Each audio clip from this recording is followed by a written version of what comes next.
Hello, and welcome to another episode of Chatting with the Experts, where I speak with phenomenal women from Africa, from the Caribbean, and in the diaspora. These women share my mission, which is to educate, empower, and encourage women globally. Our topic today is very interesting, and it's all about unwelcome uterine guests. My guest, who will join me in a second, says, "Do you know what uterine fibroids are?" And she says they are the unwelcome uterine guests, and that although they are non-malignant tumors, they can create havoc to a woman's quality of life when they are systematic. So she is a seasoned healthcare leader. She's an advanced practice nurse and a doctor of health administration with over 20 years of experience in clinical care, healthcare leadership, advocacy, and organizational wellness. Her expertise includes women's health, healthcare leadership, advocacy, conflict resolution, and system level wellness, with special recognition for her work around uterine fibroids. And with that, I welcome Dr. Cheryl Okoli to Chatting with the Experts. Thank you very much. Thank you for having me. I appreciate it. Absolutely. You say that uterine fibroids are unwelcome guests. Of course, that's obvious, but that's one of the things you specialize in. Tell me more about that. What are fibroids? Yes, very good question. So I don't know if any of you remember a movie called Gremlins from years ago. These were very nutty creatures that would run around people's homes, and they were very mischievous and very nutty. I liken uterine fibroids to those. So what are they? They are non-malignant tumors. So think of them as growths in the uterus of a woman. So right there, uterine fibroids are only found in women because only women have uteruses. Think of them as non-malignant. So they're non-cancerous tumors, growths in your uterus, and they can be of different sizes. They could be as small as a pea. So if you think of a green pea that you eat, they could be microscopic, size of a pea, to as big as a watermelon in some women. Yeah. And they just take habitation, their quarters, if you will, in a woman's uterus. So the normal uterus shouldn't have any growths like that, but sometimes due to different factors that the research is still not very clear on why they occur. But one of the consensus is that it has to do with estrogen dominance, which means basically there's loss of estrogen, which is one of the female hormones, circulating in a woman's uterus, and that leads to the growth of uterine fibroids. Yeah. But the key is they're not cancerous. Okay, so that's reassuring because lots of women, many times they're worried, is this cancerous? Am I going to die? What's going to happen? And so that leads me to my next question. Who is susceptible to that and why? Yeah. Excellent question. So who is susceptible? So to begin with, uterine fibroids can occur in any woman, young lady who's of childbearing age. That's the key. Any woman of childbearing age is susceptible, regardless of your age, your ethnic background, or your race, as long as you're in childbearing age. And what do I mean by that? You've had a menarche means your first menstruation. That is the mark a woman has reached childbearing age, is when she has her menstruation, right? The first menstruation is called the menarche, okay? So any woman that's reached menarche is susceptible. Now, however, we have found, based on the research, that women that are chocolate hued, I like to say, or darker or lighter, but have more melanin than normal, are more susceptible. And the question is, why is that? Again, the research is studying much more about this. But one thing we've noticed is that, especially, I'll use the word Black, as much as I love to say the word chocolate hued, I'll use the word Black. Black women are more susceptible than all the other races. As an example, by the age of 30, by the age of 35 years, 60% of African-American women will have uterine fibroids. And by the age of 50, by age of 35, 60% would have had it. By the age of 50, about 80%. Wow. Now, if we were to compare that with Caucasians, the statistics is a little bit different.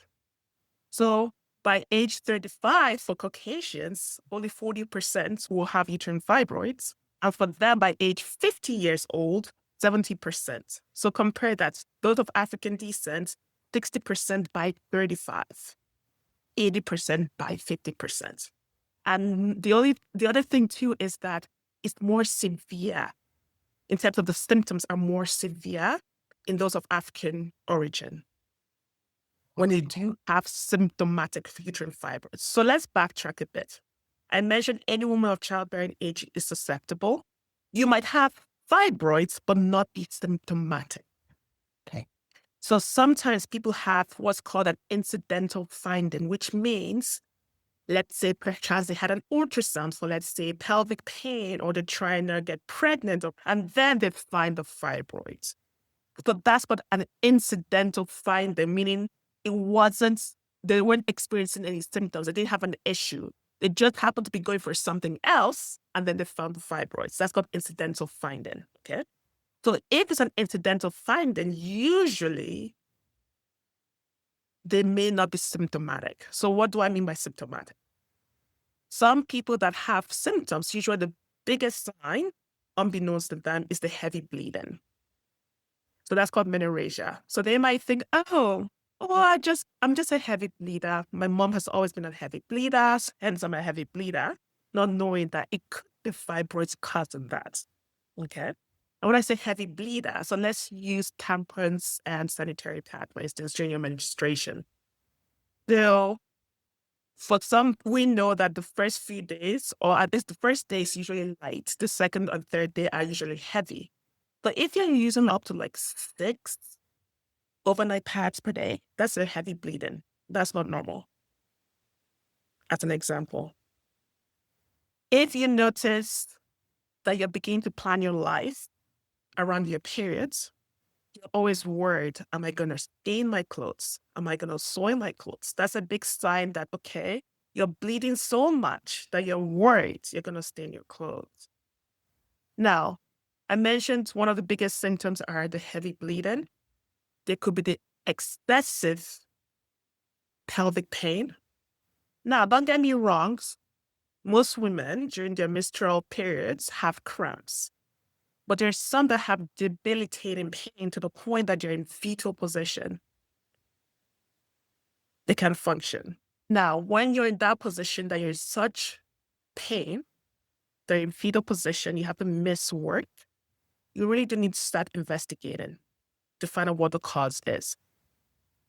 So the gold standard is usually an ultrasound. Some use an MRI to detect if someone has uterine fibroids. And sometimes they might find out they might have endometriosis, okay? So sometimes endometriosis and fibroids go hand in hand, but sometimes they do not. Fibroids can be on their own, okay? So that's one thing I know the general public wonder, oh my goodness. Some confuse endometriosis with fibroids, which are two different conditions. But uterine fibroids, again, when you're having symptoms like heavy bleeding, excessive pain, you begin to notice bulk. What I mean by bulk, pressure in your lower abdomen. You begin to notice you might look a little bit pregnant. People are like, are you pregnant? Or you've gained weight. Look at your stomach. And you know you haven't gained weight and then you're eating normally. But then your stomach begins to protrude. These are telltale signs something a little bit untoward is going on. It's not just your regular bloating. Okay? Because if they're big, depending on their sizes, it can add the pounds when you step on that weighing scale. Okay? So your question, who is susceptible, just to recap, any woman of childbearing age. In terms of risk factors, the research shows that people that have more melanin than usual, so aka those of African descent, and also, believe it or not, you may not be just of African descent. You might just have more melanin, so you could say South Asian. And also, the research is showing less vitamin D. People who have less vitamin D are more susceptible. Now, here's a double whammy. You and I, and those that are darker than us, as much as vitamin D, when we are out in the sun rays, we're always like, oh, we need sun rays. You need those vitamin D from the sun to protect us from skin cancer. But our darker skin acts as an armor to prevent us from absorbing. And that is why people of African region, Black people, have low vitamin D. And that's what they need to supplement dietarily or with supplements. Cool. Let me Good thing, because we tend to think because we have darker skin, we're protected from the sun rays, the harmful sun rays. And we never think about, but that's also preventing us from absorbing the vitamin D.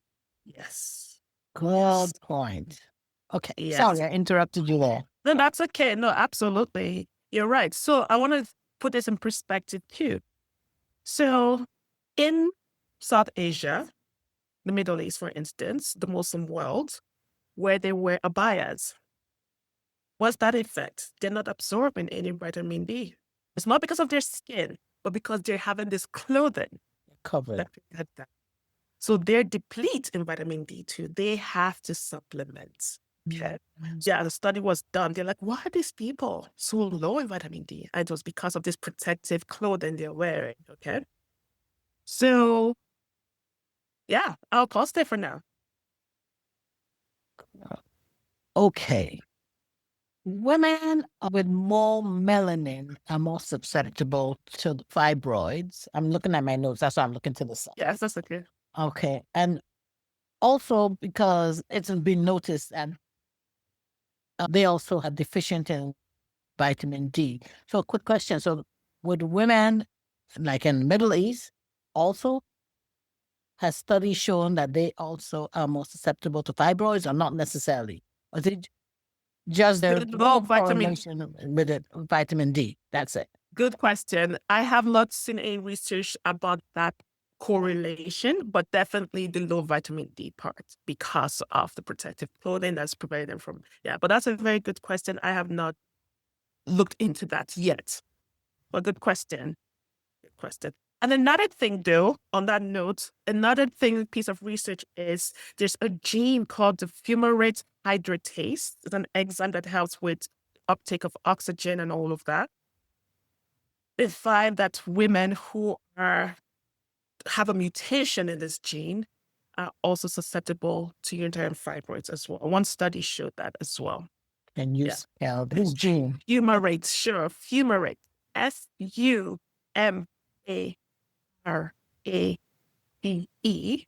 Fumarate. Hydratase.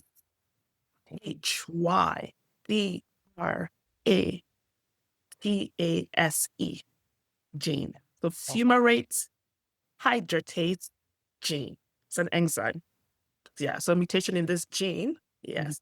So yeah, but the biggest one that we can focus on and prevent is the vitamin D depletion that we can tackle at least. Genes you can't really manipulate per se, right? But at least the vitamin D, the nutrition deficiency we can tackle. Yes. So now, being that studies or research is showing that we of African descent have a higher percentage of our daughters and past that age, these are some things that need to be, the younger generation need to be aware of in terms of loving, probably from early age.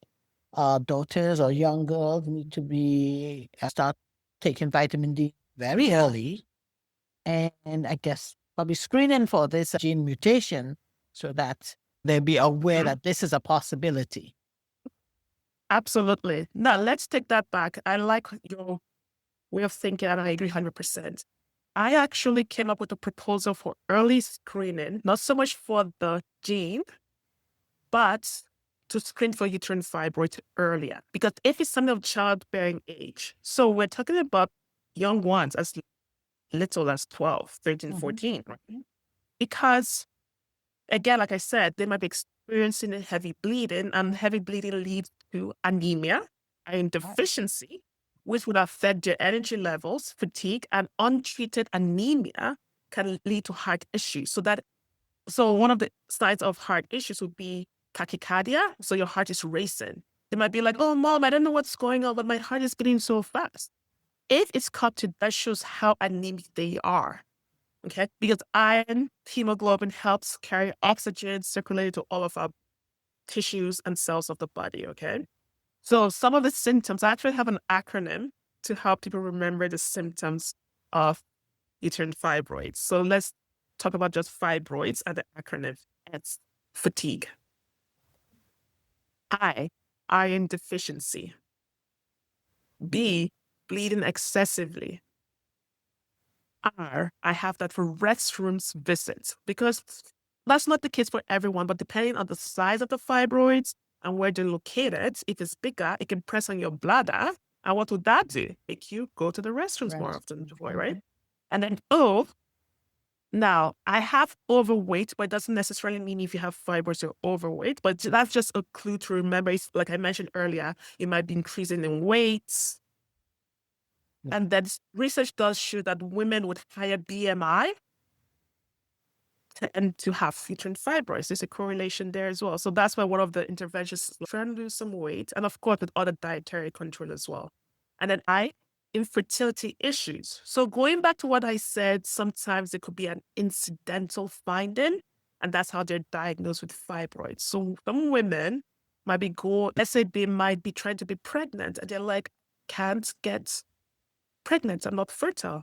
And they have an ultrasound, and lo and behold, they find the fibroids. So that's called an incidental finding. They were trying to get pregnant, and yes. And that also happens because one thing people need to, sorry, let me finish the acronym here and then I'll teach you a little bit more. And then D, depression. I'm not saying everyone that has uterine fibroids will have depression, but that could be some symptoms. Because again, think about it. If you have to plan your life all around your menstrual days because you're a heavy bleeder, you're like, okay, am I going to soil my clothes? Should I have an extra set of clothing? I'm missing work because I'm, number one, either tired or I'm in so much pain that I have to miss some days in work. For women that are married, it might lead to intimate issues with their partner. So all this can cause some depressive symptoms. And then the S, I wanted to add S for fibroids, stressors, the stresses that come with all of what I just mentioned. And the research shows, again, as compared the African Americans, as compared to the Caucasians, their quality of life is decreased in all aspects I mentioned. In terms of sick time, it was increased. There was a study, a fibroid growth study, and a few other studies that were done. In terms of work absenteeism, they have higher absenteeism, not like going to work or absent from work and not feeling very well, soiling of clothing, and the list goes on. There's so much. Like an actually, yes.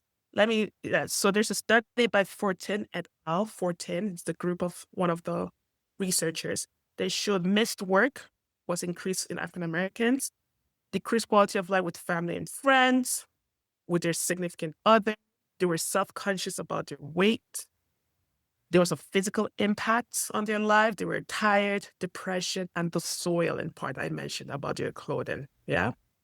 So that's what I meant by if they are symptomatic, they can create havoc on a woman's quality of life. And that's why they're so unwelcome uterine guests, like those gremlins I mentioned in the movie running around people's house creating havoc, uterine fibroids. But one thing I need to mention, yes, I just remembered, that's really crucial. The position of the fibroids matter. Let's think of this analogy. Imagine blowing up a balloon, and this balloon has two linings. It's like a double layer balloon. Let's put it that way. You blow it up and then turn it upside down.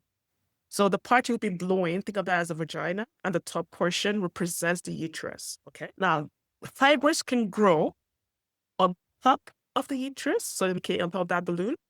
Those are called subserosal fibroids. They can grow inside that double layer. So think of that, the intramuscular layer, and they could be inside the cavity. Okay. The reason why I mentioned that is the position of where the fibroids are matter and determines the treatment one seeks and receives. And also determines their ability to have children or not. But here's a test question for you to make sure you're all getting this. Oh, right. If a woman is trying to have a baby and she has fibroids in all 3 layers I mentioned, which layer will be more risky to affect her fertility? Which position? I'm assuming if it's inside the uterus itself. Inside the uterus itself, particularly the endometrial layer, because Yes. that's where the egg would implant. Yeah, so Yeah, it would be competing with the implantation of the egg. that's what I Yes, assume.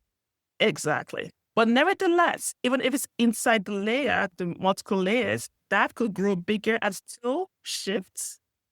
Again, competing with the baby, where the baby is, or the zygote, let's say the zygote is implanted, it could be competing for space as well. So the least rather risky is the subserosal on top. Yes. It's for fertility, but still, it might still cause her Pain. discomfort. Discomfort, Okay. yes. Yes. And again, they just don't sit like that. Some of them sit on the stem. It's called pedunculated. So imagine a leaf on a tree. You know how leaves have stems attached to the branch? Yes. So fibroids could have a quote unquote branch attached to them. And those are that's called pedunculated. Oh, And when the pain comes, when it twists, that will cause pain to the woman. And sometimes fibroids outgrow their blood supply. And when something that grows with blood supply starts dying, that causes necrosis and that causes pain. Right. So do you see why I said they're so unwelcome? Yes. Wow. Oh, as I told you, time. This is so interesting. We've already spoke for 20 minutes, but I'm hearing about all these symptoms and what can happen. But there's hope, right? They are There true. is hope. Yes. Light at the end of the tunnel. Yes. Thank you, Jesus. Okay. Yes. So what are the treatments? Because Excellent question. oh, I'm already feeling the pain just thinking of so many women I know. And I've also had a guest come on and say one other thing that possibly contributes to a lot of women of African descent having fibroids is the things we do with our hair. Our hair tends to be different from all other races. And we put a lot of chemicals in our hair, on our scalp, that's being absorbed into our endocrine system that is interfering with so many things. So that's a topic for another show. No, but that's a good point. That's a good point. Let me tie it into your answer of was the treatment, was the hope. So let's start with what you just mentioned.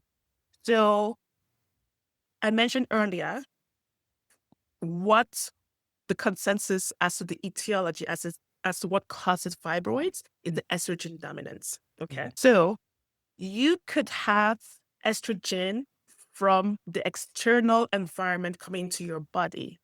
So those are called xeno, as in XENO, xenoestrogens. And that's where the whole chemicals things comes in. The antibiotics in our and hormones in our meat and food. These are all xenoestrogens, foreign estrogens coming into our body. And yes, if you're already susceptible and have extra estrogen circulating in your body, and you add this extra foreign estrogens, talk about the dominance with just like a bomb, more or less. I'm exaggerating a little bit, but that just contributes to the influx, right? So that's the correlation between the chemicals, the hormones in our food, and how it's like, stop doing those things, especially if you're susceptible.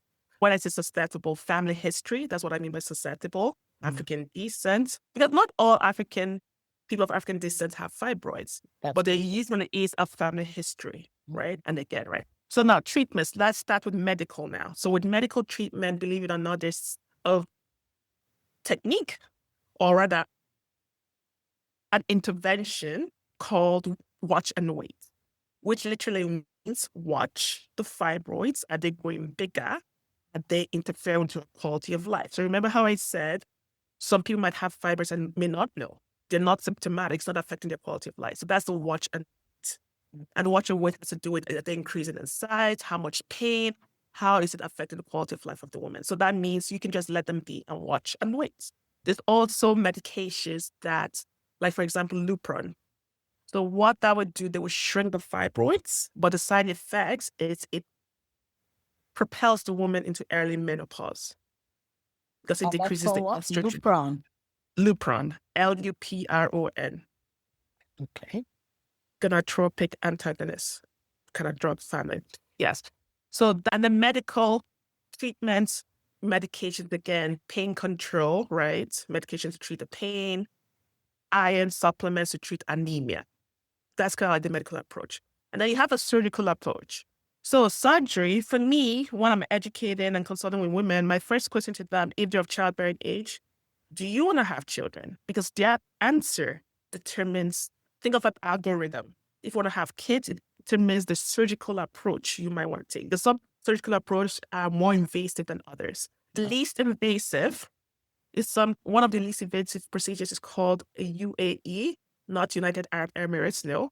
Uterine artery embolization or uterine fibroid embolization. So the point is, foreign material is injected through the femoral artery to basically block the supply of blood vessels, blood flow to the fibers, and basically shrinking it. That's an outpatient procedure. Within a week, the woman should be back to her regular work. So that's And it's non-invasive. non-invasive. Okay. One of the non-invasive, yes, okay.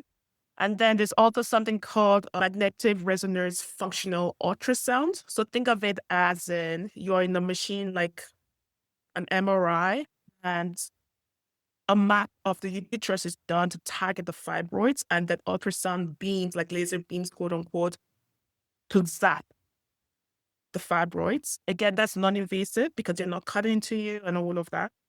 And then the most invasive, of course, is when you're having a laparotomy, when you cut open the uterus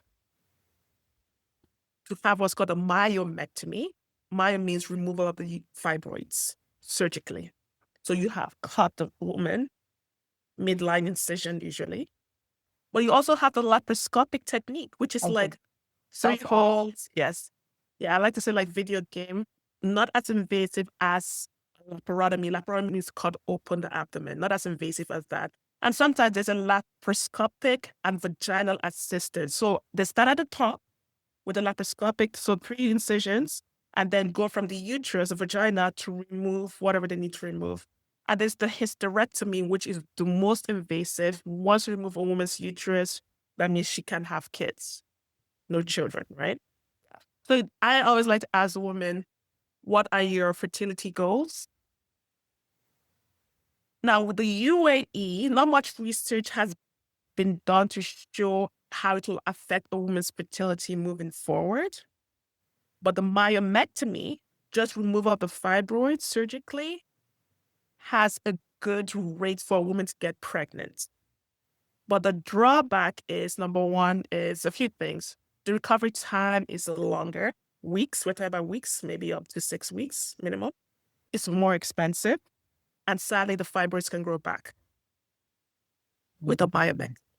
So I'll stop you there. The UAE, is that the newest? Is it a newer I wouldn't say it's the newest, but it can be classified as one of the newer techniques. Okay. Radiologist interventionist does that on an outpatient. Yeah, not many people know about it, right? Because most people, when they think about fibroids, they think of myomectomy or hysterectomy, right? Yeah, but no, that's not the case. And one thing I forgot to mention really quickly, going back to the medical treatments, a group of researchers, one set in Italy and another set, I can't remember where this other gentleman is, but he's of Arab background. They came up with this cocktail, if you will. Now, remember how we talked about vitamin D? So they talked about a cocktail of a combination of EGCG, it's an extract of green tea, mixed with EGCG. yes. So that is basically an extract of green tea. It's a green tea extract, one of the polyphenols, and that basically helps reduce the inflammation in the fibroids and uterus. So a combination of ECG and high dose vitamin D for a certain period of time helps shrink the fibroids. So if, for example, the Italian group, what they had recommended, I'm just going to read to make sure I get it correct. They recommended a combination of 300 milligrams of EGCG plus vitamin B6, 10 milligrams, plus vitamin D, 50 nanograms a day for 90 days. And then they saw these results that the fibers did shrink. So again, I always recommend go back to your main practitioner, be it a physician, gynecologist. Some of them are not open into this alternative therapies like this, like what I just mentioned to you. Some may not be open to that, but the research shows that there has been benefits for sure. So the studies on that, how well known, because you said some physicians are not open to it and others. So how in the mainstream medicine, let's say conventional Yes, medicine, this is not really in the conventional medicine stream. it depends. Okay. Why I say it depends on the physician. Number one, what year they graduated and how they practice. Okay. Some of them practice what's called integrated medicine. Right. They won't practice the conventional and non-conventional. Those were more likely to be open. But even those who are more leaning towards the conventional, it comes to a point when they see the agony their patients are going through, they're like, you know what you just mentioned, there's no harm. Let's Go try. ahead and give it a try. Yeah. Yeah. As long as there's no other contraindicators based on your health history, there's no harm. And you mentioned there were two sets of researchers, Italians and some from the Middle East. Yeah, the second guy, he was Dr. Let's see if I can remember his name. Dr. Al-Hendi.